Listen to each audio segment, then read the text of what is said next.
Turning it to politics, BJP's Tamil Nadu ally AIADMK has walked out of the NDA alliance. This decisive move coming because of a pivotal AIADMK meeting that took place in Chennai. The party has unanimously passed a resolution severing all ties with the BJP. The seeds of discord, they were sown in 2021 between the BJP and the AIADMK with the appointment of the former IPS officer Annamalai as the BJP state president, who consistently has launched these scathing critiques and attacks, particularly against the late Chief Minister Jayalalithaa and the AIADMK stalwart I.N.D.A. Now adding fuel to that fire, earlier this year, nearly 100 AIADMK functionaries defected the BJP. It further deepened that rift between the two parties. Here's a ground report my colleague Dharani has filed. They are telling that this is a very good decision and that they've been anticipating this decision for a long while now, and finally now AIADMK's General Secretary Edappadi Palaniswamy has taken this decision, and they're also going on to tell that without AIADMK's support, the BJP will not be able to make any electoral gain in Tamil Nadu. For the past few years, they've only been winning a few seats in Tamil Nadu with the help of AIADMK, and now that AIADMK has broken ties with the BJP, their electoral prospect in Tamil Nadu is really a very poor one, is what the cadre are feeling. Definitely, from what I spoke with them, I can understand that they are very happy about it. They are exchanging sweets among themselves, and crackers are continuously being burst in front of the party headquarters. So to the cadres of AIADMK, to the supporters of AIADMK, this is a long pending decision, a much awaited happy decision. This is the very happiest to AIADMK and our party. We are very happy to face these elections, upcoming elections, in whether it might be parliament or assembly elections. We go to win massive success. Let's get further perspective on this big political development. Mr. N. Ram, former editor-in-chief of The Hindu, joining us now. Mr. Ram, great to have you with us this evening. You know, Mr. Ram, though the alliance between the BJP and the AIADMK dates back to the year 1998. They came together for the first time for the general elections and they won 30 out of the 39 seats in Tamil Nadu. But since that time, they've had an on-off relationship. Tell us if you believe this writing was on the wall, this split that has come through now.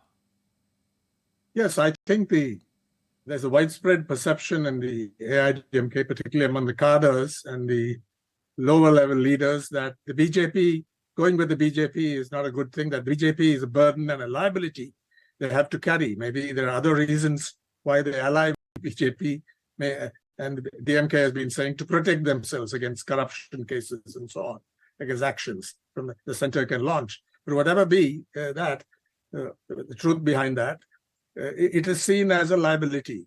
Now, this is a formal resolution because this has been, trouble has been brewing for the last year or so. And Annamalai, the state president of the BJP, seems to believe that making a noise is what will get the party some mileage. So whether it's, controversial statements, notorious statements, false statements like the one he put out on I.N.D.A, he claimed that after the speech made in the Madurai Tamil Sangam Golden Jubilee celebrations, I.N.D.A, the ADMK leader, ran away and apologized for making those atheistic statements, rationalist statements, if you like. And he cited the Hindu archives, specifying 3 dates, June 1, 2, or 3, 1956. Our people searched the archives and no reference was found to any kind of apology and so on. The conference on the last day ended without any incident. That's what the report says. So yes, where he found this information, what made him cook it up, because there's no evidence of that. Sure. And why he cited these sources, I think is quite mysterious. I think he just speaks without thinking. But a lot of this could be just political rhetoric, Mr. Ram. At a larger level, what's your assessment of the BJP's ability to hold allies together within the NDA? Because you did say that the BJP is seen as a liability there. Does the AIADMK exit now, does it point at a distinctive problem that the ruling dispensation has ahead of next year's general elections? I think it could happen elsewhere. There are areas where the BJP is very strong, but there are places like Punjab and so on. I don't want to go into that, but Tamil Nadu is basically alien territory for the BJP, has always been that. They tried to make inroads in the Coimbatore area and so on, but without any success. They are far below the threshold level where votes can be translated into seats. So that's the reality. So any party that goes with the BJP doesn't really look for strength. It looks for other things, perhaps.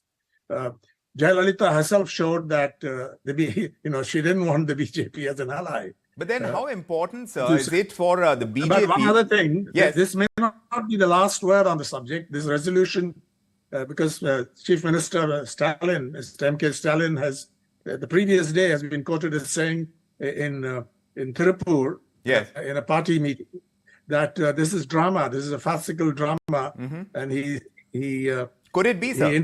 Could it be? I wouldn't rule it out. It's right. I don't know if it's farcical. This has overtaken the assessment at that time, certainly, because this is a formal resolution. Right. But I think the BJP High Command will certainly try to do some damage limitation here, because without some kind of alliance, the BJP will... So how crucial, Mr. Ram, is it for the BJP now to find stable partners in the South? How difficult is it going to be for them to make any kind of electoral gains in the southern states at this time? How do you see them changing their strategy to be able to appease more partners?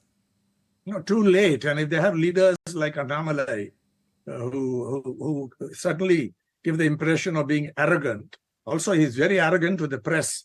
Often accuses journalists of taking money from others, saying you won't publish my statement, you're in the pay of so and so. This kind of crude rhetoric doesn't go well, certainly in Tamil Nadu, and I think elsewhere, other than in Karnataka. I don't think the BJP has anything to hope for in the run-up to the Lok Sabha election. It's too late to change course, I think, in the South. Sir, Mr. Ram, the AIADMK now wants to have an alliance in the South as well. How possible is that looking at this stage? And what kind of parties would come under that alliance that they hope to lead? Very minor parties, because... marginal parties, splinter groups and so on may join the AIADMK. The AIADMK has to go to the elections on its own strength.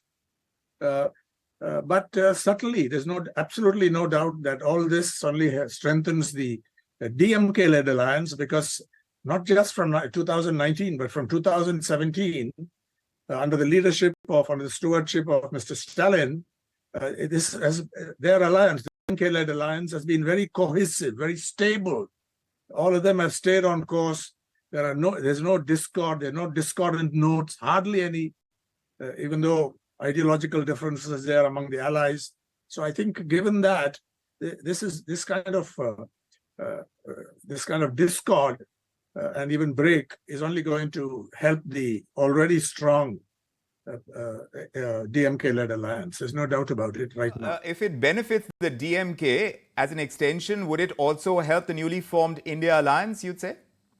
Yes, I think it's Mr. Stalin, Chief Minister Stalin, who often speaks for the alliance now, because he wants everybody to be together. He also addresses all India issues, and I think this is a boost to the India grouping. There's no doubt about it. We'll keep monitoring political developments. Mr. Ram, it's always a pleasure getting your perspective. Thank you very much for joining us with just that tonight on India Tonight. It's a pleasure.